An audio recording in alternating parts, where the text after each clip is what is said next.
কাশ্মীরে হামলার জেরে ভারত পাকিস্তান উত্তেজনা চরমে। এবার বাণিজ্য সম্পর্ক ছিন্ন করল ইসলামাবাদ। পাক পররাষ্ট্রমন্ত্রীর ঢাকা সফর স্থগিত। প্রবাসীরা পাশে থাকায় ঘুরে দাঁড়িয়েছে অর্থনীতি, বললেন প্রধান উপদেষ্টা। ডক্টর ইউনূসের নেতৃত্বে পূর্ণ সমর্থন কাতারের প্রধানমন্ত্রীর। এবং বায়োমেট্রিকে ব্যর্থ হলে শাস্তির আওতায় আসবে মালদ্বীপ প্রবাসীরা। ৩০ এপ্রিলের মধ্যে ফিঙ্গারপ্রিন্ট সম্পূর্ণ করার আহ্বান দূতাবাসের।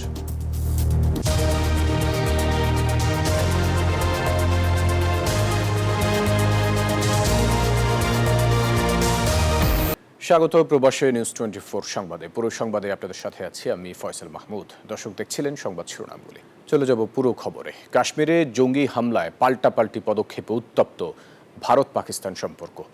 দিল্লির পদক্ষেপের পর এবার ভারতীয় বিমানের জন্য পাকিস্তানের আকাশপথ বন্ধ, সিমলা চুক্তি বাতিল, বাণিজ্য স্থগিত সহ একগুচ্ছ পদক্ষেপ নিল পাকিস্তান। হামলাকারীদের কঠোর হুঁশিয়ারি দিয়েছেন নরেন্দ্র মোদী। এদিকে ভারতের পদক্ষেপ যুদ্ধ ঘোষণার শামিল বলে হুঁশিয়ারি দিয়েছে ইসলামাবাদ। কাশ্মীর কাণ্ডে আবারও দিল্লি ইসলামাবাদের সম্পর্কে ফাটল। পর্যটকদের উপর হামলার কড়া নিন্দা জানিয়ে হুঁশিয়ারি করেছেন নরেন্দ্র মোদী। জানিয়েছেন হামলাকারী এবং মদতদাতাদের খুঁজে বের করে শাস্তি দেওয়া হবে। India will identify, track and punish every terrorist. এরই মধ্যে পাকিস্তানের নাগরিকদের জন্য সব ধরনের ভিসা বাতিল সহ 72 ঘন্টার মধ্যে ভারত ছাড়ার নির্দেশ দেওয়া হয়েছে। বাতিল হয়েছে একাধিক চুক্তি। ভারতের পদক্ষেপের পরেই পাকিস্তানের জাতীয় নিরাপত্তা কমিটির বৈঠকে পাল্টা বেশ কয়েকটি সিদ্ধান্ত নেওয়া হয়। পাল্টা ব্যবস্থা হিসেবে বাণিজ্য বন্ধ, কূটনৈতিক সম্পর্ক এবং আকাশসীমা বন্ধ সহ একাধিক কঠোর সিদ্ধান্ত নেওয়া হয়েছে। সেই সাথে ভারতের পদক্ষেপকে যুদ্ধের শামিল বলে উল্লেখ করেছে ইসলামাবাদ। এদিকে কাশ্মীরে সন্ত্রাসী হামলার পর ভারত পাকিস্তান সীমান্তের 10 কিলোমিটারের মধ্যে যুক্তরাষ্ট্রের নাগরিকদের ভ্রমণ না করার পরামর্শ দিয়েছে ওয়াশিংটন। এদিকে অপ্রত্যাশিত পরিস্থিতির কারণে পাকিস্তানের উপপ্রধানমন্ত্রী এবং পররাষ্ট্রমন্ত্রী ইসহাক দারের ঢাকা সফর স্থগিত করা হয়েছে। বৃহস্পতিবার দেশটির পররাষ্ট্র মন্ত্রণালয় এক বার্তায় এ তথ্য জানায়। পারস্পরিক আলোচনার মাধ্যমে সফরের নতুন তারিখ চূড়ান্ত করা হবে বলে জানানো হয়েছে। মাসুদ রানা, নিউজ 24। প্রবাসীদের সহযোগিতায় ঘুরে দাঁড়িয়েছে দেশের ভঙ্গুর অর্থনীতি, এমনটি মন্তব্য করেছেন প্রধান উপদেষ্টা ডক্টর মোহাম্মদ ইউনূস। দোহায় প্রবাসীদের সাথে মত বিনিময় সভায় প্রধান উপদেষ্টা কথা বলেন। এর আগে বৈঠকে বাংলাদেশ পুনর্গঠনে প্রধান উপদেষ্টাকে সব ধরনের সহায়তার আশ্বাস দিয়েছেন কাতারের প্রধানমন্ত্রী। দোহায় নিজ কার্যালয়ে বাংলাদেশের প্রধান উপদেষ্টা অধ্যাপক মোহাম্মদ ইউনূসের সঙ্গে সৌহার্দ্যপূর্ণ আলোচনা হয় কাতারের প্রধানমন্ত্রী শেখ মোহাম্মদ বিন আব্দুল রহমান বিন জসিম আল থানির। বাংলাদেশের সঙ্গে কাতারের সম্পর্ককে নতুন উচ্চতায় নিয়ে যেতে তার একজন ঘনিষ্ঠ সহযোগীকে নিযুক্ত করবেন বলে জানান মধ্যপ্রাচ্যের অন্যতম প্রভাবশালী নেতা। বলেন, বাংলাদেশের অন্তর্বর্তী সরকারের প্রতি পূর্ণ সমর্থন আছে কাতারের। দোহায় প্রবাসী বাংলাদেশিদের সঙ্গে মতবিনিময় করেন প্রধান উপদেষ্টা। বাংলাদেশের রিজার্ভ সংকটে তাদের পাঠানো রেমিটেন্স কিভাবে দেশের অর্থনীতিকে ধরে রেখেছে সেই কথাও উল্লেখ করেন তিনি। যা করছেন এটা আপনারা হয়তো আসার সময় মনে করেন না যে দেশের মঙ্গলের জন্য আসতেছেন, নিজের চাকরি বা নিজের ব্যবসার জন্য এসেছেন, কিন্তু আপনারা বড় রকমের সহায়তা করছেন। বিশেষ করে এই বিপদের দিনে আপনারা না দাঁড়াইলে বাংলাদেশ সোজা হয়ে দাঁড়াতে পারত না, আপনারাই তারা শক্ত করে রাখছেন। এর আগে শূন্য বেকারত্ব, শূন্য দারিদ্র্য আর শূন্য কার্বন নোবেল বিজয়ী অর্থনীতিবিদ অধ্যাপক মোহাম্মদ ইউনূসের এই 3-0 তত্ত্ব জানতে দোহা বিশ্ববিদ্যালয় আয়োজন করে বিশেষ আলোচনার। প্রধান উপদেষ্টা বলেন, বিশ্বে দারিদ্র্যের জন্য দরিদ্র জনগোষ্ঠী নয়, বরং দায়ী ত্রুটিপূর্ণ অর্থনৈতিক ব্যবস্থা। This is something to feel sad about, angry about. What kind of economy have we built that wealth goes only in one direction? Wealth doesn't have any other direction. It has only one direction. It goes to the top. Because we created all the institutions around us, banks, policies, and all the things that you hear about in your economics book, all built to let the wealth go in one direction. So what we tried to do in a tiny way in our own campus, trying to have little wealth go in the direction of the bottom people. That became known as microcredit and all that. অনুষ্ঠানে দারিদ্র্যকে জয় করতে তরুণ প্রজন্মকে চাকরির পিছনে না ছুটে বরং উদ্যোক্তা হওয়ার মানসিকতা ধারণ করতে বলেন প্রধান উপদেষ্টা অধ্যাপক Mohammad Yunus. Which is very important. Unless we know the destination where we are going. Desk report, news 24।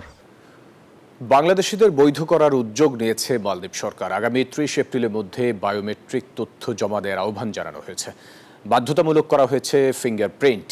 নির্ধারিত সময়সীমার মধ্যে বায়োমেট্রিক দিতে ব্যর্থ হলে কর্মীদের বহিষ্কার সহ শাস্তির আওতায় আসবে বলে হুঁশিয়ারি দেওয়া হয়েছে। মালদ্বীপ থেকে ইমরান তালুকদারের তথ্যছবিতে ডেস্ক রিপোর্ট।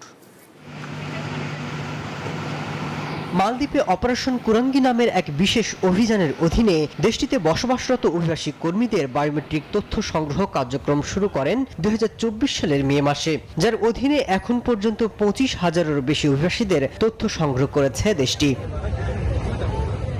মালদ্বীপের হোমল্যান্ড সিকিউরিটি মন্ত্রণালয় জানিয়েছে, যেসব বিদেশি কর্মী এখনও বায়োমেট্রিক তথ্য প্রদান করেনি তাদেরকে চলতি মাসের 30 তারিখের মধ্যে বায়োমেট্রিক ফিঙ্গারপ্রিন্ট প্রদান করতে হবে। নির্ধারিত সময়সীমার মধ্যে বায়োমেট্রিক ফিঙ্গারপ্রিন্ট প্রদানে ব্যর্থ হলে কর্মীদের বহিষ্কার করা হবে। আইনের সম্মান দেখিয়ে আমাদের এই ফিঙ্গারপ্রিন্ট করে নেওয়াটা প্রত্যেকের জন্য সেটা কর্তব্য।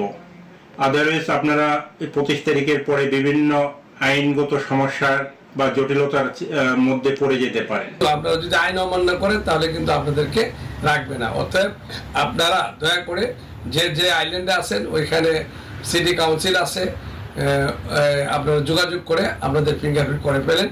কোনো কর্মী বায়োমেট্রিক তথ্য প্রদানে ব্যর্থ হলে পরবর্তীতে তাদের বিরুদ্ধে শাস্তিমূলক ব্যবস্থা গ্রহণ করা হবে বলে জানিয়েছে বাংলাদেশ দূতাবাস। সরকারের পক্ষ থেকে বলা হয়েছে যারা এই তথ্যটি প্রদান করবে না পরবর্তীতে তাদের বিরুদ্ধে শাস্তিমূলক ব্যবস্থা গ্রহণ করা হবে। সেজন্য আমাদের অনুরোধ থাকবে, অবশ্যই সরকারের নির্দেশ মোতাবেক আপনাদের যেই তথ্যগুলি রয়েছে সেটি আপনারা নির্দিষ্ট স্থানে জমা দিবেন। এক্ষেত্রে আপনি বৈধ হন বা আনডকুমেন্টেড হন, সবারই এই তথ্যগুলি প্রদান করতে হবে। বায়োমেট্রিক তথ্য সংগ্রহ প্রবাসীদের চলমান সমস্যা সমাধানে গুরুত্বপূর্ণ ভূমিকা রাখবে বলে প্রত্যাশা করেন বাংলাদেশ কমিউনিটি নেতৃত্ববৃন্দরা। Desk report, news 24। দর্শক, এ বিষয়ে বিস্তারিত জানাতে মালদ্বীপ থেকে যুক্ত হচ্ছেন সহকর্মী ইমরান তালুকদার। ইমরান, প্রবাসীদের বৈধ করতে কি কি উদ্যোগ নিয়েছে মালদ্বীপ সরকার, আর এই বিষয়ে প্রবাসী বাংলাদেশিরাই বা কি বলছে? ধন্যবাদ আপনাকে। প্রবাসীদের বৈধ করতে মালদ্বীপ সরকার গত 1 বছর ধরে রেজিস্ট্রেশনের মাধ্যমে এদেরকে বৈধকরণের প্রক্রিয়া অব্যাহত রেখেছেন। এছাড়াও এবারেই বায়োমেট্রিক পদ্ধতিতে তথ্য সংগ্রহের এই অভিযানটি কুরাঙ্গি অপারেশনের দ্বিতীয় পার্ট হিসাবে সরকার মালদ্বীপে অবস্থিত সকল অভিবাসীদের, বৈধ এবং অবৈধ সকল অভিবাসীদের বায়োমেট্রিক পদ্ধতির তথ্য সংগ্রহ বাধ্যতামূলক করেছেন।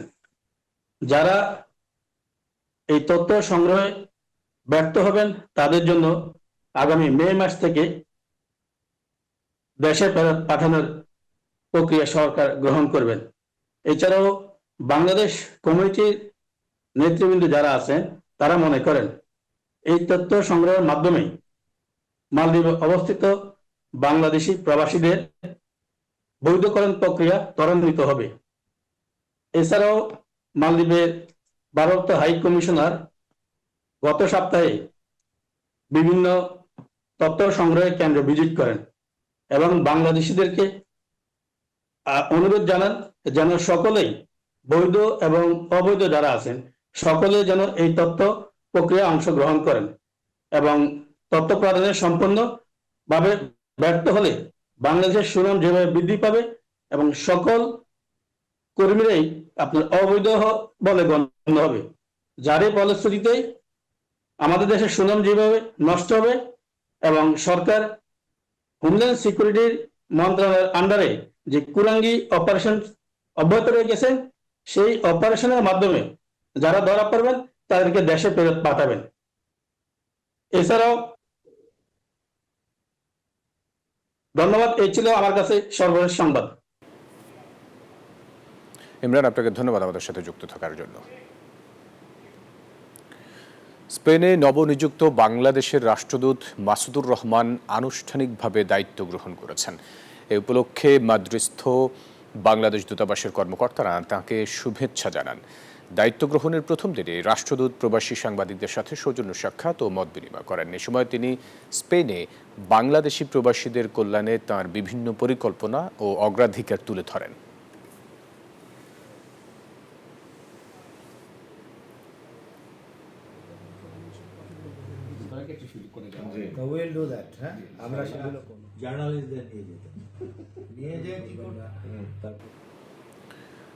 প্রবাসী নারীদের পাশে দাঁড়াতে ইতালির রোমে আত্মপ্রকাশ করেছে বৃহত্তর নোয়াখালী নারী কল্যাণ সংঘ।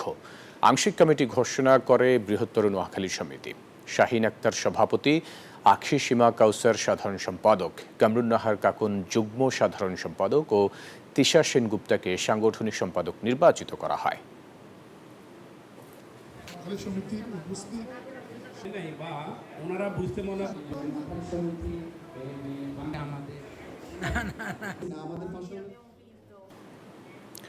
প্রবাসী নিউজ 24 সংবাদের সময় হলো 8টা বিরতির। সাথে থাকুন।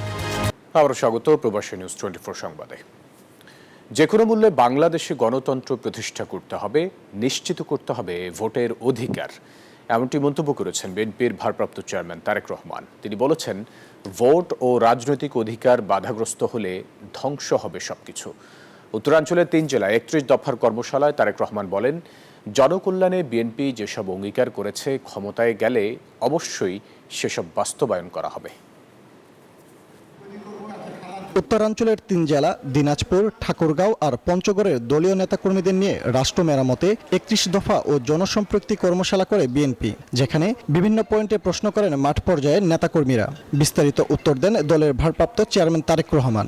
দিনব্যাপী কর্মশালায় এক পর্যায়ে ঠাকুরগাঁওয়ের নিজ বাসা থেকে যুক্ত হন মহাসচিব মির্জা ফখরুল ইসলাম আলমগীর।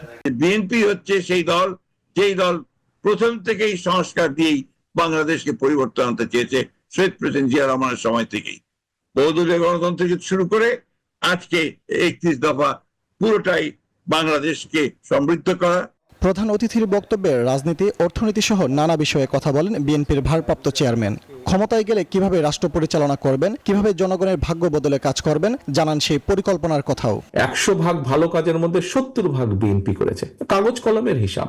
তারেক রহমান বলেন, গণতন্ত্রের জন্যই গত 16 বছর ধরে নানামুখী নির্যাতন, নিপীড়নের শিকার হয়েছে এদেশের লাখ লাখ মানুষ। তাই যে কোনো মূল্যে বাংলাদেশে গণতন্ত্র প্রতিষ্ঠা করতে হবে, নিশ্চিত করতে হবে ভোটের অধিকার।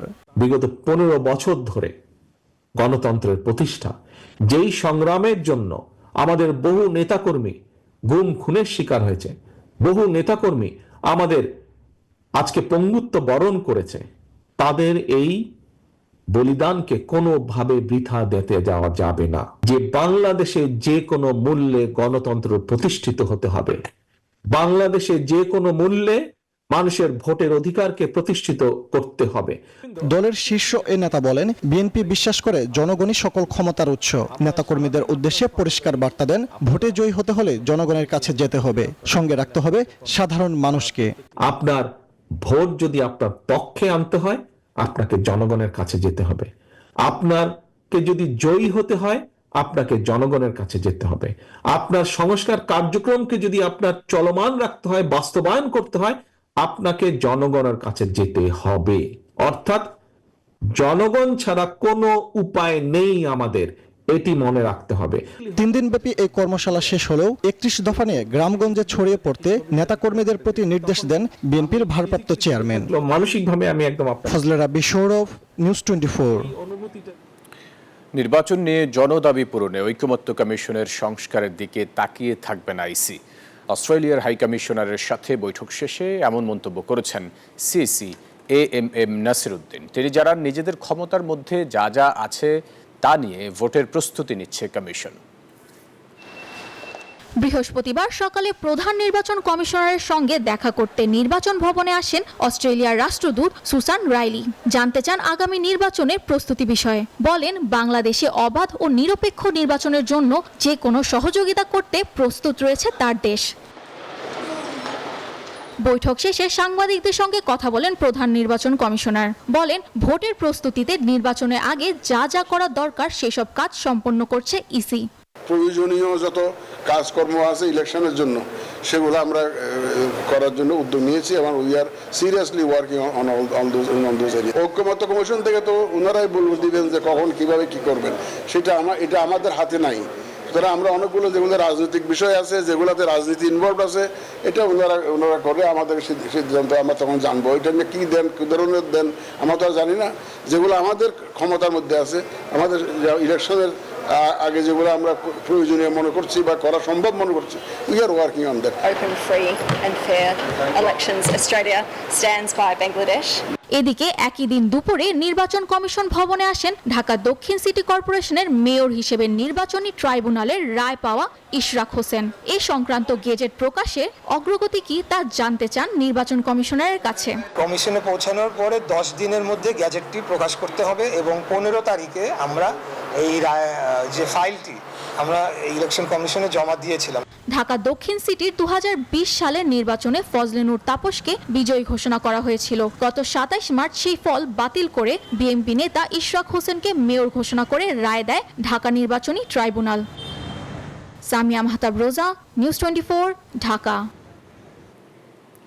দুই উপদেষ্টার এপিএস পিওর তদবির বাণিজ্য ও আয় 100 কোটি টাকা। গণমাধ্যমে আসা এমন অভিযোগের বিষয়ে অবশেষে মন্তব্য করল দুদক। সংস্থাটির মহাপরিচালক জানান, আইন মেনেই সিদ্ধান্ত নেবে দুদক। এদিকে 27 কোটি টাকার জ্ঞাত আয় বহির্ভূত সম্পদ পেয়ে সাবেক পররাষ্ট্র প্রতিমন্ত্রী শাহরিয়ার আলমের বিরুদ্ধে মামলা করেছে সংস্থাটি। গত 21 এপ্রিল স্থানীয় সরকার এবং যুব ও ক্রীড়া মন্ত্রণালয়ের উপদেষ্টা আসিফ মাহমুদ সজীব ভুঁইয়ার এপিএস মোয়াজ্জেম হোসেনকে দায়িত্ব থেকে সরিয়ে দেয় সংশ্লিষ্ট দপ্তর।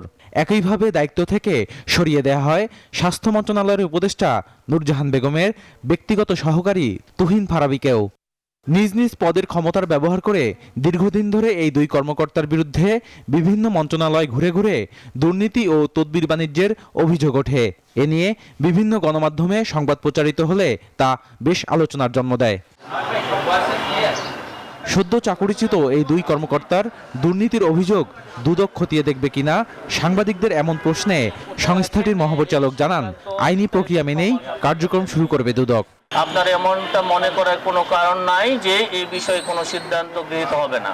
অবশ্যই যথাযথ আইনি প্রক্রিয়া অনুসরণ করে সবগুলো বিষয় বিবেচনা করা হবে। এদিকে ক্ষমতাচ্যুত শেখ হাসিনা সরকারের পররাষ্ট্র প্রতিমন্ত্রী শাহরিয়ার আলমের 27 কোটি এবং সাবেক পরিবেশ উপমন্ত্রী আব্দুল্লাল জ্যাকবের 13 কোটি টাকার জ্ঞাত আয় বহির্ভূত সম্পদ পাওয়ার কথা জানালেন দুদকের এই মহাপরিচালক। মোহাম্মদ শাহরিয়ার আলম, সাবেক সংসদ সদস্য, রাজশাহী 6 ও সাবেক পররাষ্ট্র প্রতিমন্ত্রী অনুসন্ধানকালে প্রমাণিত হয়েছে। এই কারণে তার বিরুদ্ধে সংশ্লিষ্ট ধারায় একটি মামলা রুজুর সিদ্ধান্ত গৃহীত হয়েছে। একই দিন ঘুষের নগদ টাকা সহ ঢাকা দক্ষিণ সিটি কর্পোরেশনের 4 নম্বর ওয়ার্ডের সচিব কুতুবুদ্দিন সোহেলকে গ্রেপ্তার করেছে দুদক। বদরুল আলম শাওন, নিউজ 24, ঢাকা। সংবাদের সময় হলো আরো একটা বিরতির, সাথে থাকবেন। আবারও স্বাগত। বিশ্বব্যাংকের সঙ্গে নতুন করে $9.5 কোটি ঋণ চুক্তি করেছে বাংলাদেশ। আইএমএফ ওয়ার্ল্ড ব্যাংক বসন্তকালীন বৈঠকে এই চুক্তি হয়েছে। বৈঠকের তৃতীয় দিন শেষে নিউজ 24-এর সঙ্গে কথা বলেন অর্থ উপদেষ্টা ও বাংলাদেশ ব্যাংকের গভর্নর। তারা জানান, আইএমএফের ঋণের পরবর্তী কিস্তি পাওয়ার ক্ষেত্রে কিছু শর্ত থাকলেও অনিশ্চয়তা নেই। যুক্তরাষ্ট্রের ওয়াশিংটন ডিসি থেকে বিস্তারিত জানাচ্ছেন বাবু কামরুজ্জামান। বিশ্ব বাণিজ্যে নতুন এক অনিশ্চয়তার নাম যুক্তরাষ্ট্রের প্রেসিডেন্ট ডোনাল্ড ট্রাম্পের শুল্ক নীতি। যে অনিশ্চয়তার আলোচনা ঘুরে ফিরে উঠে এসেছে বিশ্বব্যাংক আইএমএফ বসন্তকালীন বৈঠক 2025-এ। 21 এপ্রিল থেকে শুরু হওয়া এই বৈঠকের তৃতীয় দিন বড় আলোচিত ইস্যু ছিল মালয়েশিয়া, আসিয়ান দেশ সহ কেন্দ্রীয় ব্যাংক গভর্নরদের নিয়ে অনুষ্ঠিত গভর্নর টক, যেখানে মালয়েশিয়ার কেন্দ্রীয় ব্যাংক গভর্নর তুলে ধরেন আসিয়ান দেশগুলোর মূল্যস্ফীতির চ্যালেঞ্জ মোকাবেলা, নীতি সুধার ও ব্যাংক খাতের সুশাসনে করণীয় কৌশল।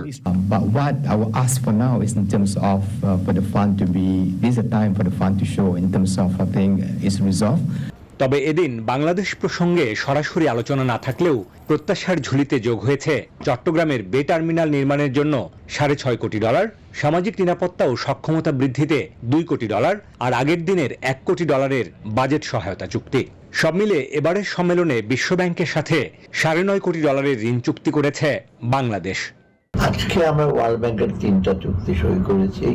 একটা হলো বে টার্মিনাল $650 মিলিয়ন, আর $200 মিলিয়ন রেজিলিয়েন্স, আর আমরা পেয়েছি ওপেক ফান্ড থেকে $100 মিলিয়ন। 3টে চুক্তি সই হয়ে গেছে। এখন পর্যন্ত $950 মিলিয়ন আমরা কিন্তু চুক্তি সই হয়ে গেছে। বিশ্ব বাণিজ্যে অনিশ্চয়তা থাকলেও নিউজ 24-কে দেয়া একান্ত সাক্ষাৎকারে কেন্দ্রীয় ব্যাংক গভর্নর জানিয়েছেন, IMF এর পূর্বাভাসের চেয়েও প্রবৃদ্ধি অর্জনে ভালো করবে বাংলাদেশ। দু একটি শর্ত পূরণে পিছিয়ে থাকলেও ঋণের কিস্তি পাওয়া নিয়ে অনিশ্চয়তা নেই বলে জানান গভর্নর। আমরা মোটামুটি IMF এর সাথে একটা পর্যায়ে চলে এসেছি। আমরা আশাবাদী যে একটা পজিটিভ কনক্লুশন আমরা করতে পারবো আগামীকালের মধ্যে, হয়তো সেদিন কিন্তু আবার difference is very very small. বিশ্বব্যাংকের কাছে আরো $50 কোটি বাজেট সহায়তা মিলতে পারে মে মাস নাগাদ, যা প্রায় চূড়ান্ত পর্যায়ে বলে জানিয়েছেন অর্থ উপদেষ্টা। বাবু কামরুজ্জামান, ওয়াশিংটন ডিসি, যুক্তরাষ্ট্র। দর্শক, ছিল প্রবাসে নিউজ 24 সংবাদে। আরও সংবাদ ও বিশ্লেষণ জানতে ভিজিট করুন news24bd.tv-তে। এতক্ষণ সাথে থাকার জন্য ধন্যবাদ সবাইকে।